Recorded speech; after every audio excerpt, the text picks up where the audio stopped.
인트로 43년 만에 붕괴 그리고 보이지 않는 신호. 근래 며칠 시장을 보셨습니까? 금값이 하루 만에 5%가 넘게 뛰었다가 또 출렁이고 은값은 무려 36%가 폭락했다가 다음날 10% 넘게 반등했습니다. 정말 가슴을 쓸어내리기도 하고 심장이 쫄깃해지기도 하는 장세였죠. 지금 여러분의 머릿속에는 금값이 똥값이 되었다는 뉴스 헤드라인만 가득하실지 모르겠습니다.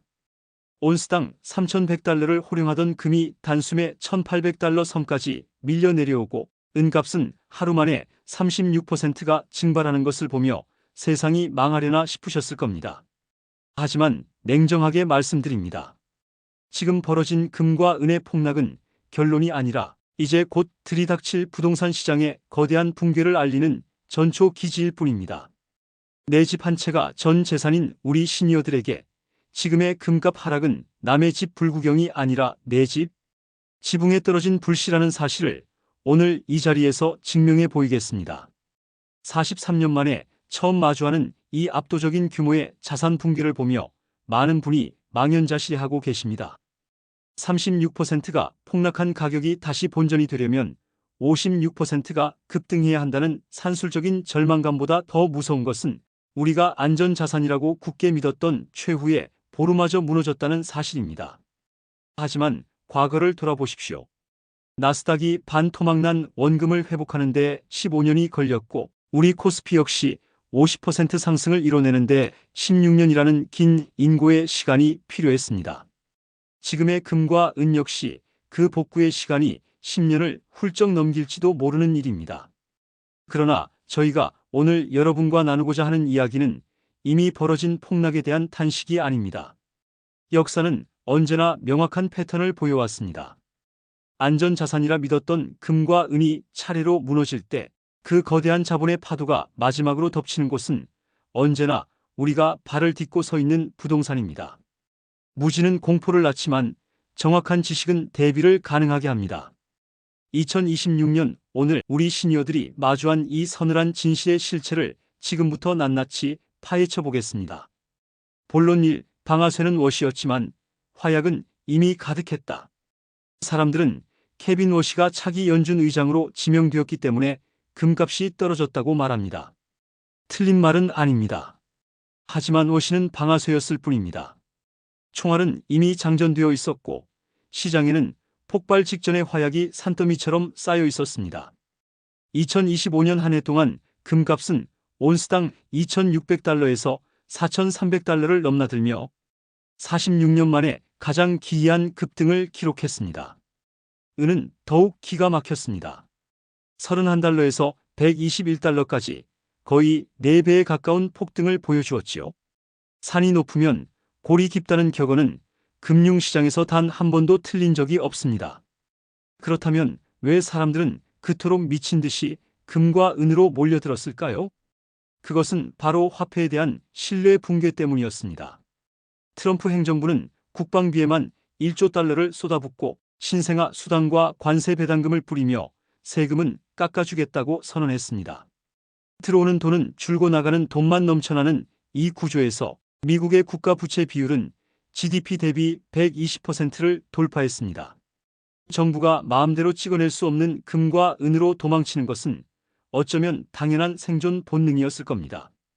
여기서 우리는 한 가지 의문을 가져야 합니다. 과연 미국이라는 거대 국가가 이 어마어마한 부채를 감당할 수 있을 것인가 하는 점입니다. 1974년에는 부채 비율이 겨우 30% 수준이었기에 금리를 10% 가까이 올려도 견딜 수 있었습니다. 하지만 지금은 다릅니다. 부채가 너무 많아서 금리를 조금만 올려도 국가가 지불해야 할 이자 비용이 폭발하며 그 이자를 갚기 위해 국채를 더 발행해야 하는 이른바 부채의 늪에 빠지게 됩니다. 시장 참여자들은 바로 이 점을 간파하고 있었습니다. 종이 화폐가 휴지 조각이 될지도 모른다는 공포가 금과 은의 비정상적인 급등을 만들어낸 것입니다. 특히 시니어 분들께서 주목하셔야 할 부분은 자산의 질입니다. 금과 은은 배당이나 이자가 나오지 않는 자산입니다. 가격이 오를 때는 화려해 보이지만 지금처럼 금리가 높게 유지되는 구간에서는 매력도가 급감합니다. 매파 성향의 워시가 지명되었다는 것은 앞으로 상당 기간 고금리가 지속될 것이라는 선언과 같습니다. 이자가 나오지 않는 금을 들고 버티는 기회비용이 너무 커졌다는 뜻입니다. 지금의 폭락은 그동안 화폐 가치 하락에 베팅했던 투기 세력들이 고금리라는 현실의 벽에 부딪혀 항복을 선언한 결과입니다. 단순히 가격이 내려갔으니 싸다고 덥석 집어들 시기가 아니라 자산의 기초 체력이 어디에 있는지 냉정하게 물어야 할 때입니다. 본론 이 금의 몰락이 부동산에 보내는 서늘한 경고장. 이제 본론으로 들어가겠습니다. 금값이 폭락하면 그 다음은 무엇일까요? 역사의 페이지를 넘겨보면 소름 끼치는 공통점이 발견됩니다. 안전자산의 최후 보루가 무너질 때 마지막으로 흔들리는 거대한 축은 바로 부동산이었습니다. 1980년대 초 금값이 폭락했을 때 미국 부동산 시장은 저축대부조합 위기와 함께 수많은 금융기관을 파산으로 몰고 갔습니다. 2008년 금융위기 직전에도 금값이 주춤하는 사이 서브프라임 모기지 사태가 터지며 전 세계 부동산이 붕괴했습니다. 이유는 명료합니다. 금값의 폭등이 화폐 불신에서 비롯된 실물 자산으로의 도피라면 금값의 폭락은 두 가지 치명적인 신호를 보냅니다. 첫째는 금리의 상승이며 둘째는 자산 가격에 가해지는 강력한 디플레이션 압력입니다. 특히 한국 상황은 더욱 위태롭습니다. 지난 몇 년간 서울 강남의 아파트 가격은 국제 금값 상승률보다 더 가파르게 올랐습니다. 국제 시세가 존재하는 금과 달리 강남 아파트는 오직 그 자리에만 있는 제한적 공급 자산이라는 믿음 때문이었습니다. 강남은 절대 떨어지지 않는다라는 이 종교와 같은 믿음이 사실은 가장 위험한 거품의 징조라는 것을 일본과 미국의 사례는 증명하고 있습니다. 시니어 세대 여러분, 부동산은 금과 달리 부채를 기반으로 움직이는 자산입니다.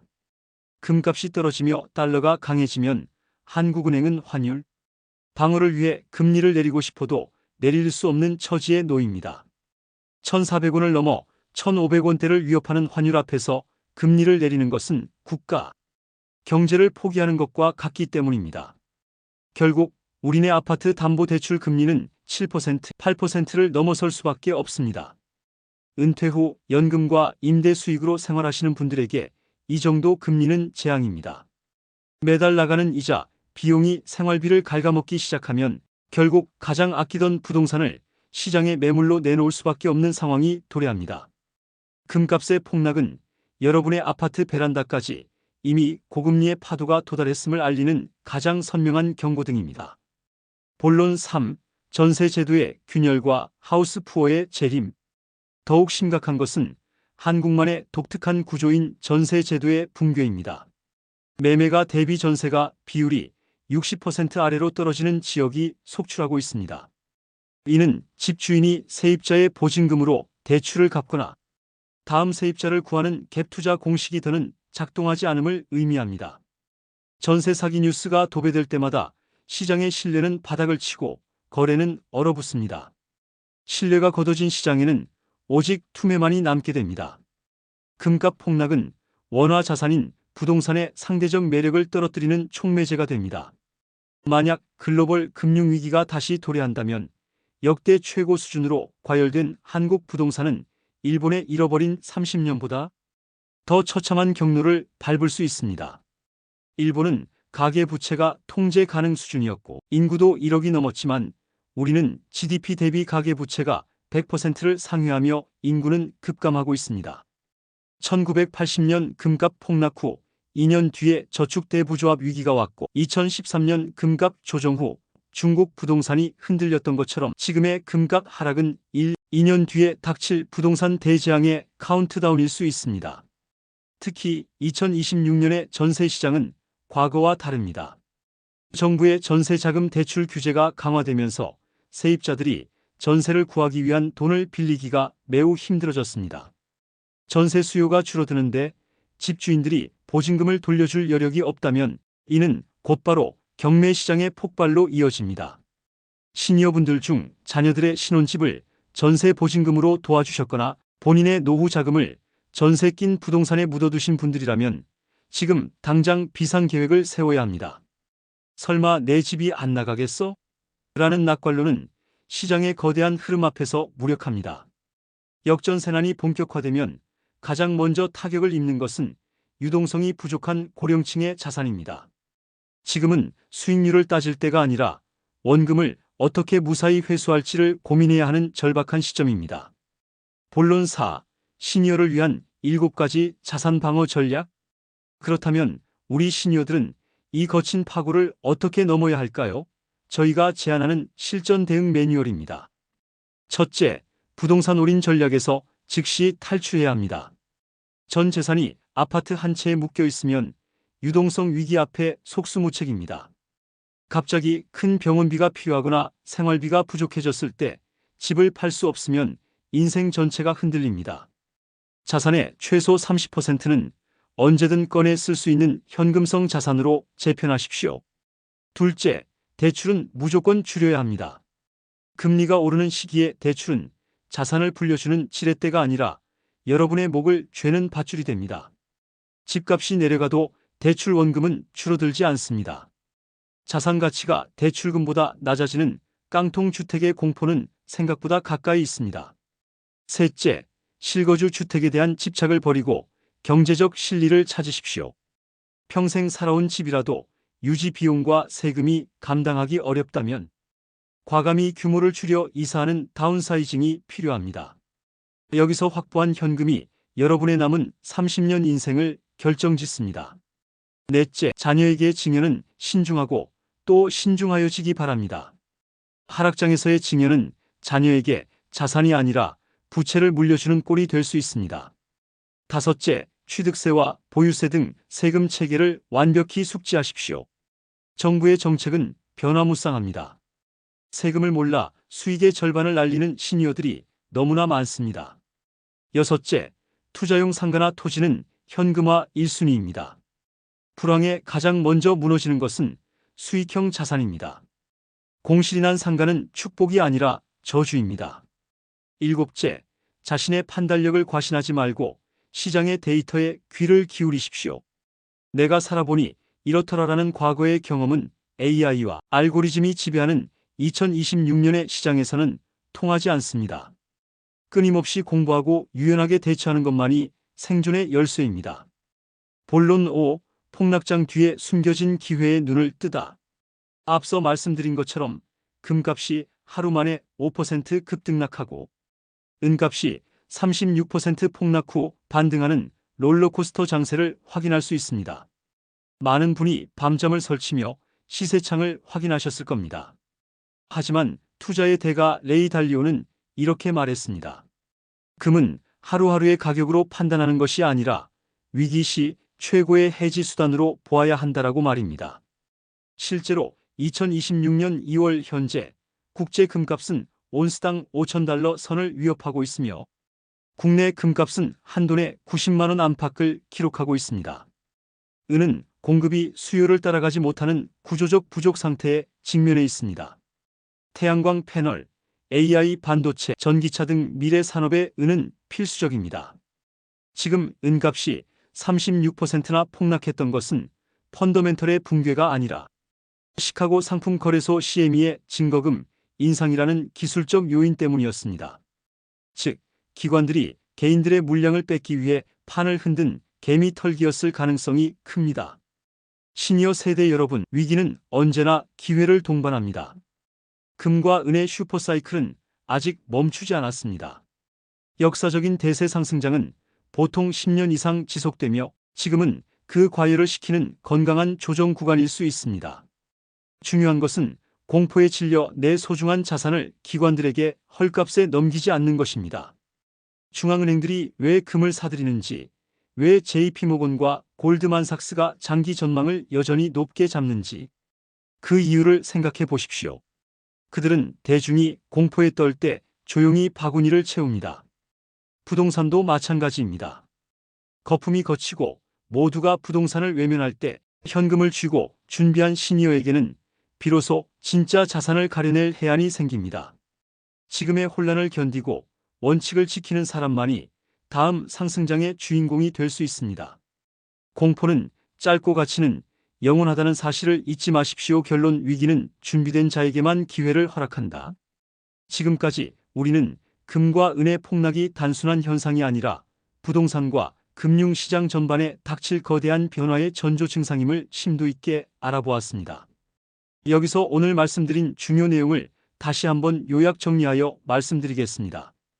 첫째, 금과 은의 폭락은 고금리의 고착화를 의미하며 이는 곧 부동산 부채 위기로 전이됩니다. 둘째, 한국의 전세 제도 균열은 시니어 자산의 유동성 위기를 부를 수 있으므로 선제적인 현금 확보가 필수입니다. 셋째, 위기 속에 기회가 숨어 있듯 거품이 빠진 뒤 찾아올 진짜 자산의 시대를 준비하기 위해 대출을 줄이고 시장의 데이터를 냉철하게 분석하는 해안을 가져야 한다는 점입니다. 저희는 여러분께 마지막으로 당부드리고 싶습니다. 부동산 시장이 소프트 랜딩 연착륙을 할지 하드랜딩 경착륙을 할지 혹은 일본식 장기 침체로 갈지는 아무도 확언할 수 없습니다.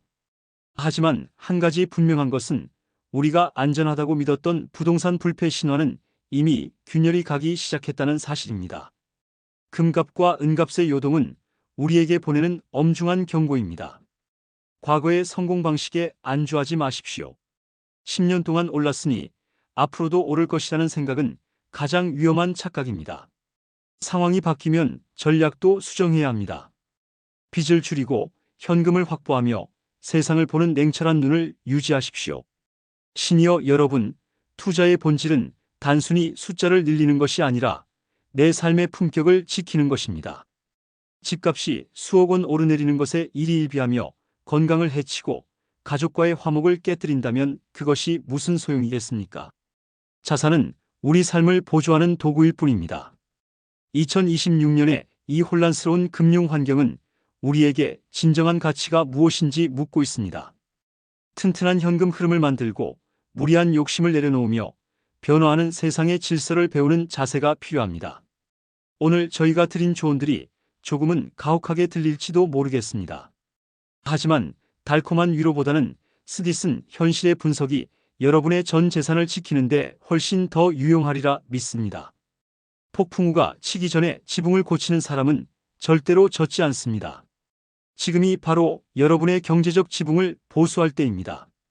남들이 탐욕에 젖어 있을 때 두려워하고 남들이 공포에 질려 있을 때 용기를 내는 역발상의 지혜가 어느 때보다 절실합니다. 역사는 반복되지만 그 반복되는 역사 속에서 살아남는 자는 언제나 공부하고 준비하는 사람뿐이었습니다.